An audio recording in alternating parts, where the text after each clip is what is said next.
Coba bayangin deh, perpustakaan sekolah. Seringnya kan jadi ruangan paling sepi ya di gedung. Nah, gimana kalau kita bisa ubah itu jadi pusat kegiatan yang paling rame? Kita bakal bedah bareng-bareng strategi sebuah SMA yang berhasil melakukan transformasi luar biasa ini. Mengubah ruang sunyi jadi jantung kampus yang berdenyut kencang. Oke, jadi cerita kita mulai dari SMN 3 Payakumbuh. Sekolah ini punya visi yang, wow, ambisius banget. Mereka mau perpustakaan itu bukan cuma tempat pinjam buku, tapi benar-benar jadi jantung pembelajaran buat seluruh sekolah. Keren kan idenya? Tapi ya kenyataannya beda cerita. Ya, walaupun visinya gede banget, perpustakaannya ini malah kayak mati suri. Potensinya sebagai pusat literasi sama sekali belum kegali. Bukannya jadi jantung yang berdetak kencang, tempat ini malah sepi banget, nyaris nggak ada kehidupan. Dan ini dia nih, angka yang jadi bukti masalahnya. Cuma 68 siswa per hari loh. Coba deh bayangin, dari ratusan siswa di sekolah itu, yang datang cuma segitu. Jauh banget dari target mereka, yaitu minimal 10% siswa. Jadi ini bukan cuma sepi lagi, ini bisa dibilang misinya gagal total. Oke, ngelihat angka yang bikin miris tadi, mereka nggak nyerah gitu aja. Justru sebaliknya, mereka langsung gerak, nyusun sebuah rencana transformasi yang bakal mengubah semuanya. Nah, kuncinya ada di sini. Ini bukan sekedar perbaikan kecil-kecilan loh. Ini adalah program kerja 2025-2026. Sebuah strategi yang super detail yang dirancang untuk ibaratnya membongkar dan membangun ulang fungsi perpustakaan dari akarnya. Serius banget kan? Dari semua rencana besar itu, mereka mulai dari hal yang paling fundamental. Apa itu? Ya, perpustakaannya kosong. Jadi pertanyaannya simpel, gimana caranya biar siswa mau masuk? Solusi mereka, kedengarannya radikal, tapi sebenarnya logis banget. Program kunjungan wajib. Gini logikanya, kalau siswa nggak datang sukarela, ya udah sekolah aja yang bawa mereka ke sana. Simpel kan? Masalah jumlah pengunjung langsung diatasi secara sistematis. Dan disinilah letak kejeniusannya. Ini bukan asal kunjungan paksa ya. Mereka bikin jadwal, dirotasi antar kelas, dan ini yang paling penting, dihubungkan langsung sama mata pelajaran. Jadi, kunjungan ke perpus itu bukan lagi kewajiban yang membosankan, tapi jadi bagian dari kurikulum.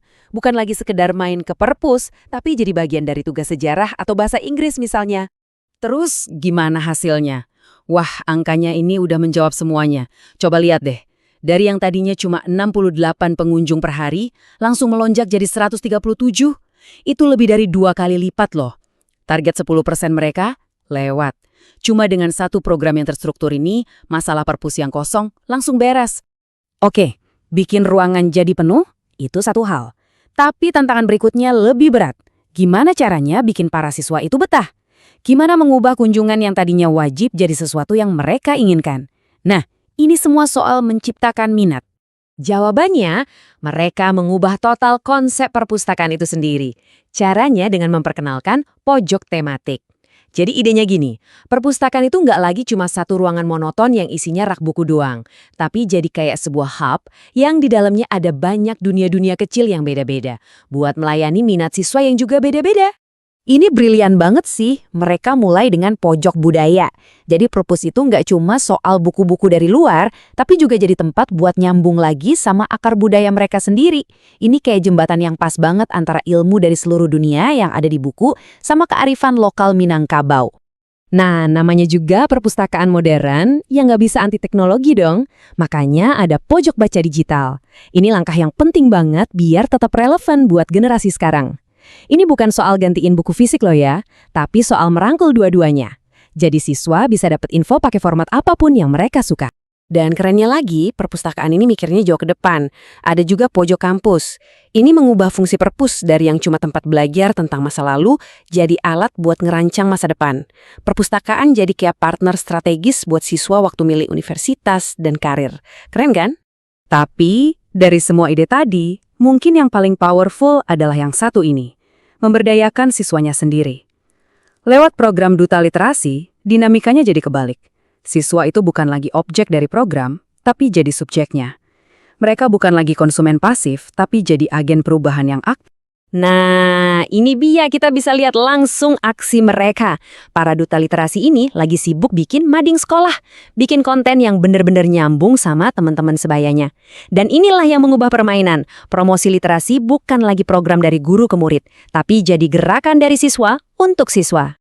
Oke, jadi kita udah lihat nih potongan-potongan puzzle-nya. Ada kunjungan wajib, ada pojok tematik, ada duta literasi. Sekarang, ayo kita sambungin semuanya dan lihat gambar besarnya.